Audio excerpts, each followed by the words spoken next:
नमस्ते दोस्तों, स्वागत है आपका 8PM एजुकेशन पर। आज की इस वीडियो में हम बात करेंगे सामान्य ज्ञान, सामान्य विज्ञान और वर्तमान घटनाओं के बारे में, जो विशेष रूप से बिहार दरोगा, बिहार पुलिस और अन्य बिहार सरकारी परीक्षाओं के लिए अति महत्वपूर्ण है। अगर आप भी अपनी परीक्षा की तैयारी को एक नई ऊंचाई देना चाहते हैं और अपनी सफलता की राह पर तेज़ी से आगे बढ़ना चाहते हैं तो हमारे साथ बने रहें। अगर आपने इस चैनल को सब्सक्राइब नहीं किया तो कृपया पहले सब्सक्राइब कर लें, बेल आइकन जरूर दबाएं ताकि आपको जो है हमारे वीडियो का नोटिफिकेशन सबसे पहले प्राप्त हो। बिना किसी देर करते हुए चलिए आज का सेशन का पहला क्वेश्चन स्टार्ट करते हैं।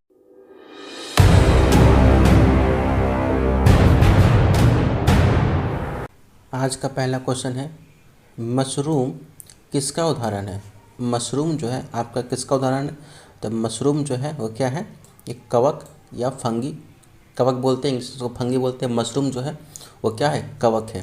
क्वेश्चन नंबर सेकंड पर आते हैं, नेफ्रोलॉजी किसका अध्ययन है। नेफ्रोलॉजी में किसका अध्ययन किया जाता है? तो इसका राइट आंसर है किसका? गुर्दे का। नेफ्रोलॉजी में किसका अध्ययन करते हैं? तो गुर्दे का। क्वेश्चन नंबर थर्ड पर आते हैं, पारिस्थितिकी अस्थायी अर्थव्यवस्था है किस आंदोलन का यह स्लोगन है? क्या है?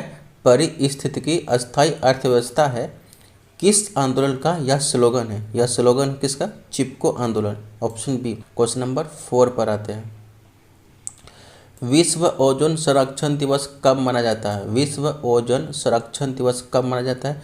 इसका जो राइट आंसर है वो क्या हो जाएगा? 16 सितंबर। विश्व ओजोन दिवस 16 सितंबर को मनाए जाते हैं। क्वेश्चन नंबर 5 पर आते हैं, विश्व में सबसे ज़्यादा पाए जाने वाले ग्रीन हाउस गैस निम्न में से कौन है? विश्व में सबसे ज़्यादा पाए जाने वाला ग्रीन हाउस गैस निम्न में से कौन से? इसका जो राइट आंसर हो जाएगा वो क्या है? जल वाष्प। क्या है? जल वाष्प है। क्वेश्चन नंबर 6 पर आते हैं, जैव विविधता का अंतर्राष्ट्रीय कार्यालय कहाँ पर है?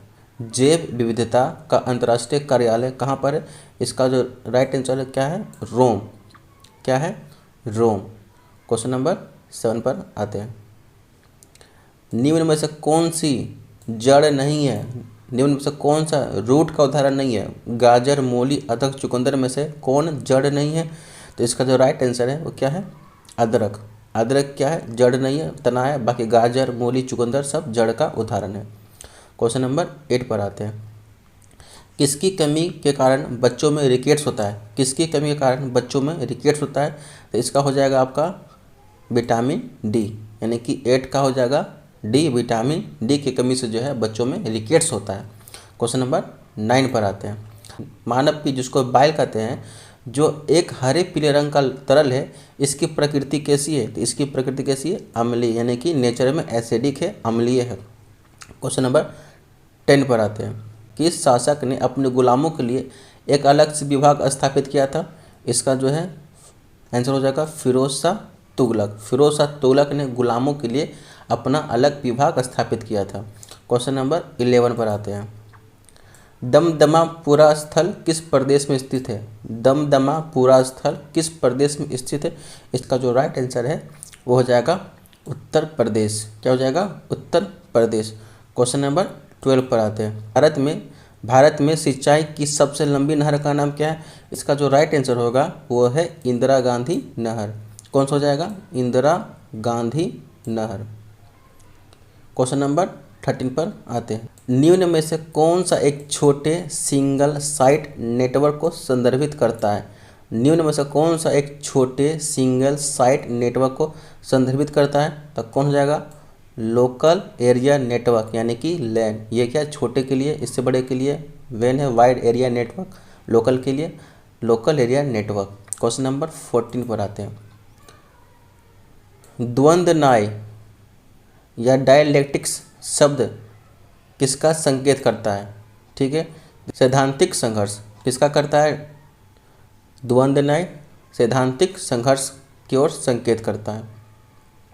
क्वेश्चन नंबर 15 पर आते हैं, सबसे पहले कौन सा हड़प्पाकालीन स्थल खोजा गया था? सबसे पहले कौन सा हड़प्पाकालीन स्थल खोजा गया था? इसका राइट आंसर हो जाएगा हड़प्पा। ठीक है। क्वेश्चन नंबर 16 पर आते हैं, बांग्लादेश की मुक्ति के समय पाकिस्तान के शासक कौन थे? बांग्लादेश जब आज़ाद हुआ था उस समय जो है पाकिस्तान का शासक कौन था? वो कौन था? याह्या खान। ठीक है, अब आते हैं क्वेश्चन नंबर 17 पे। गौतम बुद्ध के संबंध में सभी कथन सही है सिवाय, इसमें से 4 कथन जिसमें 3 कथन सही है। तो पूछ रहे इसमें से गलत कौन है, ये पूछ रहा क्वेश्चन में। तो पढ़ते हैं, उनका जन्म लुम्बिनी में हुआ था, बिल्कुल सही है। उनकी मृत्यु कुशीनगर में हुई थी, ये भी सही है।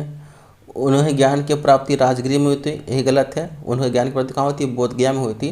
तो पूछ रहा है कि कौन गलत है, तो क्या हो जाएगा? ऑप्शन सी, उन्हें ज्ञान की प्राप्ति राजगिर में हुई थी, यही गलत है। ये क्या है? गलत है। बाकी उनका जन्म लुम्बिनी में हुआ था, बिल्कुल सही। उनकी मृत्यु कुशीनगर में हुई थी, ये भी सही है।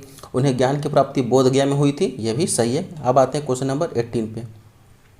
भारतीय संविधान के किस भाग में संघीय न्यायपालिका का उल्लेख है? क्या है? भारतीय संविधान के किस भाग में संघीय न्यायपालिका का उल्लेख है? इसका जो राइट आंसर हो जाएगा आपका भाग 5। किस में है? पार्ट 5 में, भाग 5 में है। क्वेश्चन नंबर 19 पर आते हैं। वैदिक लोगों द्वारा किस धातु का प्रयोग सबसे पहले किया गया था? वैदिक लोगों के द्वारा किस धातु का प्रयोग सबसे पहले किया गया था? इसका जो राइट आंसर है वह क्या है? तांबा। तांबा जो है वैदिक लोगों के द्वारा धातु का प्रयोग सबसे पहले किया गया था। क्वेश्चन नंबर 20 पर आते हैं। पारिस्थितिकी तंत्र शब्दावली किसने प्रस्तुत की थी? इसका जो राइट आंसर है एजी टेंसले। किसने दिया था? एजी टेंसले ने। अगर अभी तक आपने हमारे वीडियो को लाइक नहीं किया है, चैनल को सब्सक्राइब नहीं किया है, तो कृपया करके वीडियो को लाइक कर लें, चैनल को सब्सक्राइब कर लें, अपने दोस्तों के साथ हमारे वीडियो को शेयर करें ताकि उसको भी परीक्षा की तैयारी में मदद मिल सके। अब आते हैं क्वेश्चन नंबर 21 पर आते हैं। कोशिका की खोज की गई थी किसके द्वारा? कोशिका खोज की गई थी किसके द्वारा? इसका जो राइट आंसर क्या हो जाएगा? रॉबर्ट हुक के द्वारा। कोशिका खोज किसने की थी? रॉबर्ट हुक ने। क्वेश्चन नंबर 22 पर आते हैं। पेनिसिलिन के जीव प्रतिरोधी गुणधर्म की खोज की गई थी। पेनिसिलिन की जैव प्रतिरोधी गुणधर्म की खोज की गई थी, किसके द्वारा खोज की गई थी? इसका जो राइट आंसर है अलेक्जेंडर फ्लेमिंग के द्वारा। पेनिसिलिन की जैव प्रतिरोधी गुणधर्म की खोज अलेक्जेंडर फ्लेमिंग के द्वारा की गई थी। अब आते हैं क्वेश्चन नंबर 23 पे। हाइड्रोफोबिया से संबंधित है कौन क्या है? इसमें से जो 4 ऑप्शन इसमें क्या होगा? Tetanus, meningitis, rabies, dengue. इसका जो राइट आंसर हो जाएगा रेबीज। जिसको रेबीज हो जाता है उसको पानी से बहुत डर लगता है, और जिसको पानी से डर लगता है उसको क्या बोलते हैं? हाइड्रोफोबिया। यानी कि हाइड्रोफोबिया जो है वो रेबीज से संबंधित है। क्वेश्चन नंबर 24 पर आते हैं। निम्नलिखित में से कौन सा जहर है? निम्नलिखित में से कौन सा जहर है? NaCl, KCN, KCl, K2SO4। तो इसका जो राइट आंसर हो जाएगा KCN। क्वेश्चन नंबर 25 पर आते हैं। अस्थि सुषुरता यानी कि ऑस्टियोपोरोसिस की कमी से होता है, किसकी कमी से होता है? पोटेशियम, लोहा, प्रोटीन, कैल्शियम, किसकी कमी से होता है? इसका जो राइट आंसर है वो कैल्शियम की कमी से क्या हो जाता है? हड्डी कमजोर हो जाता है। इसको क्या बोलते हैं? ऑस्टियोपोरोसिस बोलते हैं या अस्थि सुषुरता बोलते हैं। अस्थि सुषुरता। क्वेश्चन नंबर 26 पर आते हैं। क्वासियोरकर बीमारी की कमी के कारण क्या होता है? क्वासियोरकर जो बीमारी होती है वह किसकी कमी से होती है? इसका जो राइट आंसर है वो हो जाएगा प्रोटीन की कमी से होती है क्वासियोरकर बीमारी। अब आते हैं अगले क्वेश्चन 27 पे। उच्चतम न्यायालय के न्यायिक परीक्षण का कार्य का क्या अर्थ है? जो इसका राइट आंसर हो जाएगा वो है कानून की संवैधानिक वैधता का परीक्षण। कानून की संवैधानिक वैधता की परीक्षण। अब आते हैं क्वेश्चन नंबर 28 पर। भारतीय संविधान में अल्पसंख्यकों को मान्यता किस आधार पर दी गई है? ठीक है, तो इसका जो राइट आंसर है वो है कुल जनसंख्या के साथ उस वर्ग की जनसंख्या का अनुपात। अब आते हैं अगले प्रश्न 29 पे। सिंधु सभ्यता के टेराकोटा में निम्नलिखित में से कौन सा पालतू जानवर विद्यमान नहीं था? सिंधु सभ्यता के टेराकोटा में निम्नलिखित में से कौन सा पालतू जानवर विद्यमान नहीं था? भैंस, भेड़, गाय, सुअर, इसमें से कौन सा नहीं था? इसका जो राइट आंसर है वो हो जाएगा गाय। गाय नहीं था। क्वेश्चन नंबर 30 पर आते हैं। निम्नलिखित में से बौद्धों का पवित्र ग्रंथ कौन सा है? निम्नलिखित में से बौद्धों का पवित्र ग्रंथ कौन सा है? इसका जो राइट आंसर है वो कौन सा है? त्रिपिटक। क्या हो जाएगा आंसर इसका? त्रिपिटक। क्वेश्चन नंबर 31 पर आते हैं। कुषाण काल में सबसे अधिक विकास किस क्षेत्र में हुआ था? कुषाण काल में सबसे अधिक विकास किस क्षेत्र में हुआ था? जो इसका जो राइट आंसर है वो हो जाएगा वास्तुकला के क्षेत्र में। कुषाण काल में जो है वास्तुकला के क्षेत्र में बहुत ज़्यादा विकास हुआ था। आते हैं क्वेश्चन नंबर 32 पर। अनेक प्रकार की शराब और शैंपेन के लिए प्रसिद्ध क्षेत्र कौन सा है? अनेक प्रकार की शराब और शैंपेन के लिए प्रसिद्ध क्षेत्र है आपका भूमध्य सागर। कौन सा? भूमध्य सागर। अब आते हैं क्वेश्चन नंबर 33 पे। ऑपरेशन फ्लड किस कार्य से संबंधित है? ऑपरेशन फ्लड किस कार्य से संबंधित है? ये संबंधित है किस कार्य से? ये है दुग्ध उत्पादन के क्षेत्र में है ऑपरेशन फ्लड आया था। ठीक है, इसके कौन थे? Doctor Verghese Kurien. Question number 34 पर आते हैं। जहाँ तक कृषि मंत्रालय की सरकारी वर्गीकरण का संबंध है, भारत में कितने कृषि जलवायु क्षेत्र हैं? क्वेश्चन क्या रहा है? जहाँ तक कृषि मंत्रालय के सरकारी वर्गीकरण का संबंध है, भारत में कितने कृषि जलवायु क्षेत्र हैं? इसका जो राइट आंसर हो जाएगा वो है 127, 127। अब आते हैं क्वेश्चन नंबर 35 पे। बनारस हिंदू विश्वविद्यालय की स्थापना किसने की थी? बनारस हिंदू विश्वविद्यालय की स्थापना किसने की थी? ठीक है, तो इसका जो राइट आंसर है वो है मदन मोहन मालवीय। किसने की थी बनारस हिंदू विश्वविद्यालय? मदन मोहन मालवीय जी ने। अब आते हैं क्वेश्चन नंबर 36 पे। भारतीय राष्ट्रीय कांग्रेस के किस सत्र में पूर्ण स्वराज प्रस्ताव स्वीकार किया गया था? भारतीय राष्ट्रीय कांग्रेस के किस सत्र में पूर्ण स्वराज प्रस्ताव स्वीकार किया गया था? तो 36 का जो आंसर हो जाएगा 1929 में लाहौर सत्र में। किस सत्र में किया गया था? 1929 के लाहौर सत्र में, यानी कि ऑप्शन नंबर आपका सी हो जाएगा राइट आंसर। अब आते हैं क्वेश्चन नंबर 37 पर। किस सुल्तान के काल में खालसा भूमि अधिक पैमाने पर विकसित हुई थी?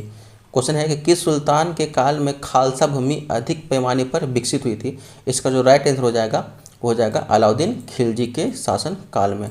ठीक है, अब आते हैं क्वेश्चन नंबर 38 पर दोस्तों। सर्वोदय और भूदान आंदोलन से कौन संबंध है? सर्वोदय और भूदान आंदोलन से कौन संबंध है? इसका जो राइट आंसर है वो है आचार्य विनोबा भावे। आचार्य विनोबा भावे जो है वो सर्वोदय और भूदान आंदोलन से संबंधित है। क्वेश्चन नंबर 39 पर आते हैं। निम्न में से कौन सा हार्डवेयर का उदाहरण नहीं है? ठीक है, निम्न में से कौन सा जो हार्डवेयर का उदाहरण नहीं है? ठीक है, इसका देखिए माउस हार्डवेयर है, प्रिंटर हार्डवेयर है, मॉनिटर हार्डवेयर है, लेकिन ये एक्सेल जो है ये हार्डवेयर का एग्जाम्पल नहीं है। इसका जो राइट आंसर हो जाएगा वो हो जाएगा आपका एक्सेल, यानी कि ऑप्शन डी। आते हैं नेक्स्ट क्वेश्चन 40 पे। एम्पियर किसकी इकाई है? एम्पियर जो है वो किसकी इकाई है? एम्पियर जो है वो विद्युत धारा की इकाई है। छोटा क्वेश्चन था, पूछता है लेकिन एग्जाम में। ठीक है, अगर आपने अभी तक मेरे वीडियो को लाइक नहीं किया है तो कृपया करके मेरे वीडियो को लाइक करें, चैनल को सब्सक्राइब करें, अपने दोस्तों के साथ शेयर करें। अब आते हैं क्वेश्चन नंबर 41 पर। निम्न में से कौन सी सदिश मात्रा है? निम्न में से कौन सी जो है वो सदिश है? ठीक है, परिबल, दबाव, ऊर्जा, कार्य में कौन सदिश है? इसका जो राइट आंसर है वो है परिबल। ठीक, अब आते हैं क्वेश्चन नंबर 42 पे। एक परमाणु के नाभिक में सम्मिलित होते हैं। एक परमाणु के नाभिक में सम्मिलित क्या? एक परमाणु के नाभिक में सम्मिलित होते हैं, मतलब उसके नाभिक में, उसके न्यूक्लियस में क्या क्या पाया जाता है? उसके न्यूक्लियस में पाया जाता है न्यूट्रॉन और प्रोटॉन, यानी कि ऑप्शन सी। एक परमाणु के नाभिक में न्यूट्रॉन और प्रोटॉन सम्मिलित होते हैं। अब आते हैं क्वेश्चन नंबर 43 पे। न्यूटन के पहले सिद्धांत, न्यूटन्स फर्स्ट लॉ को क्या कहते हैं? न्यूटन के पहले सिद्धांत, न्यूटन्स फर्स्ट लॉ को या यह भी कहते हैं, क्या कहते हैं? उसको कहते हैं जड़ता का सिद्धांत करते हैं, यानी कि लॉ ऑफ इनर्शिया। क्या बोलते हैं? लॉ ऑफ इनर्शिया या जड़ता का सिद्धांत करते हैं न्यूटन के पहले लॉ को। आते क्वेश्चन नंबर 44 पे। एक महान रोमानी नाटक है कादम्बरी का लेखक कौन था? एक महान रोमानी नाटक कादम्बरी का लेखक कौन था? इसका जो राइट आंसर हो जाएगा वो है बाण भट्ट। कादम्बरी के लेखक कौन है?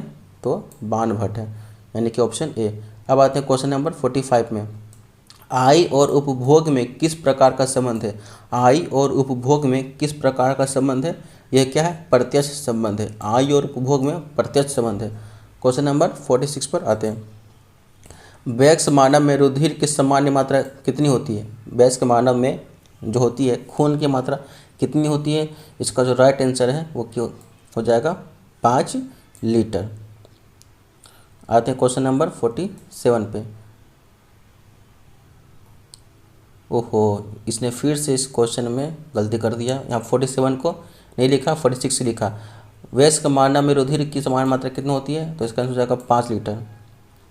अब आते हैं क्वेश्चन नंबर 48 पर। मनुष्य के जीवन काल में कितनी दांत 2 बार विकसित होते हैं? मनुष्य के जीवन काल में कितनी दांत 2 बार विकसित होते हैं? इसका जो राइट आंसर है वो हो जाएगा 20 दांत जो है वो दोबारा उत्पन्न होते हैं दूध के दांत टूटने के बाद। अब आते हैं 49 पे। वेल्डिंग में प्रयोग होने वाली गैस निम्न से कौन सी है? इसका जो राइट आंसर है वो है ऑक्सीजन तथा एसिटिलीन। वेल्डिंग में प्रयोग होने वाली गैस निम्न में से कौन सी है? इसका राइट आंसर है ऑक्सीजन तथा एसिटिलीन। अब आते हैं लास्ट क्वेश्चन पे। जब एक पत्थर को चांद की सतह से पृथ्वी पर लाया जाएगा तो क्या बदलाव होगा? तो इसका जो राइट आंसर है इसका भार बदल जाएगा परंतु द्रव्यमान नहीं। करके 8 PM एजुकेशन को सब्सक्राइब करें, ठीक है, अपने दोस्तों के साथ शेयर करें ताकि आपके दोस्तों को भी इस वीडियो का लाभ मिल सके। ठीक है दोस्तों, नमस्कार और जय हिंद दोस्तों।